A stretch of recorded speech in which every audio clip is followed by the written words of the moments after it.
As you know, I sold everything because I wanted to be free of any ties, free of obligations, free of absolutely anything.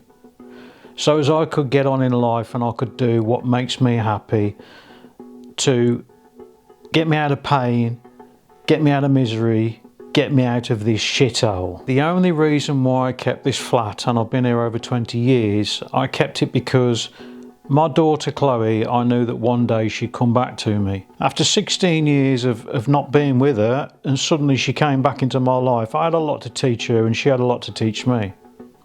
Now she's moved on, she's got on in life, she's supported, she's got a bright future, she's got everything that she possibly wants. She's got a bloke who loves her dearly, she loves him dearly, he supports her. And I don't think she could have chosen a better bloke than the one she's got. My depression's a two-part series. You've already seen number one. This is number two.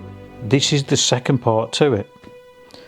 Now, living in the UK has, over the past few years, dragged me down to a point where, yes, it was causing me depression, it was causing me anxiety, and I've never suffered with anxiety before, but now I know what anxiety is about. I had to jump through hoops just to survive.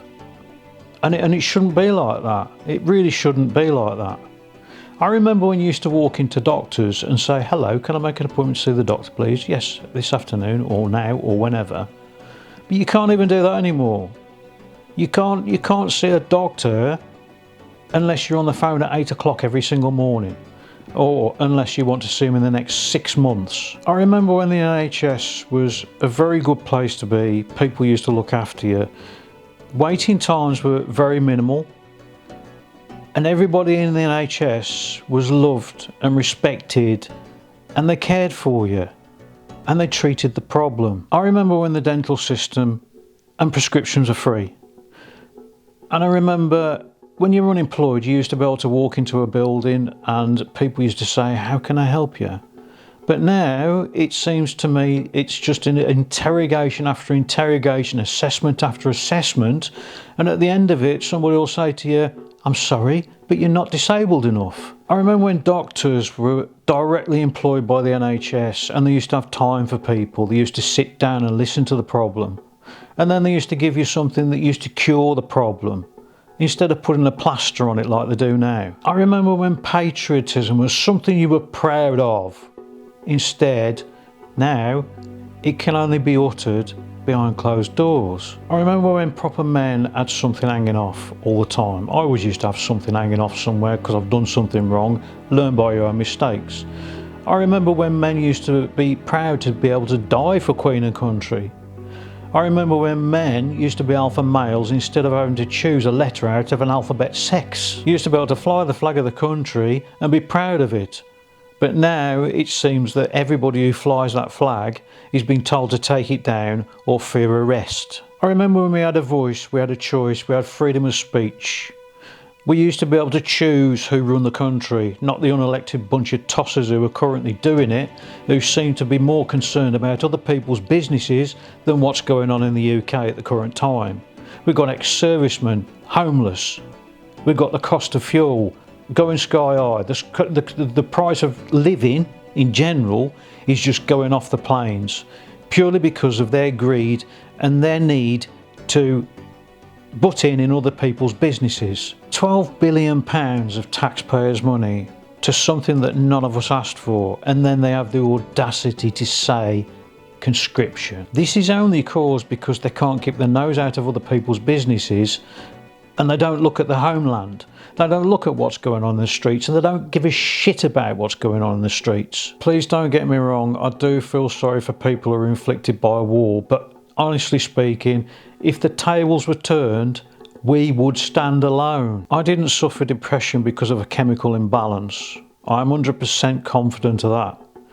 It's proven by the doctor giving me different tablets and saying, I'm going to go up to the maximum, and then you get to the maximum and he said, I want you to taper off and then I'll try on something else.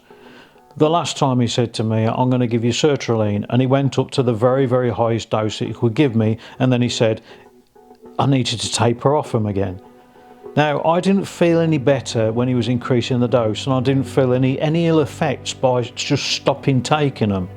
So that's proven to me that my depression was not caused by a chemical imbalance, and I kept telling him that, and he kept giving me different tablets. After a while, it dawned on me that I wasn't depressed because of a chemical imbalance.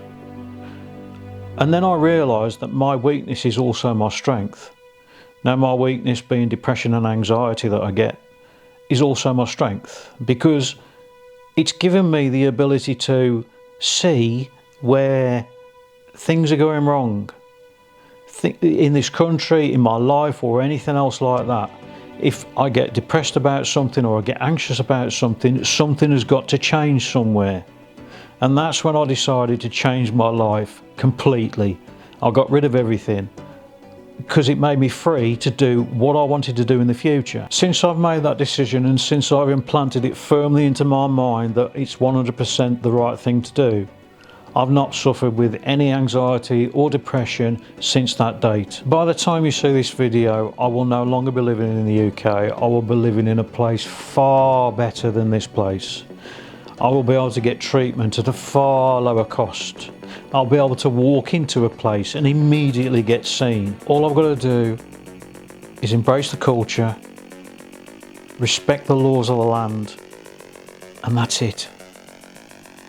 England has had it. It's done. Done. And on that note, good morning, ladies and gentlemen, and welcome to another fantastic day on planet Earth. Welcome to Thailand!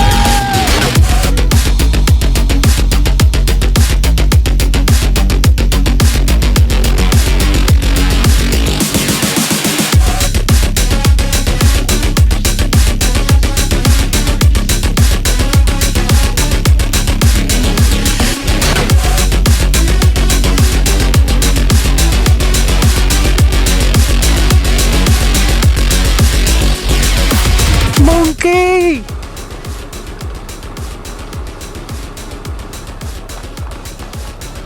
Hello, monkey. He's giving me the evils.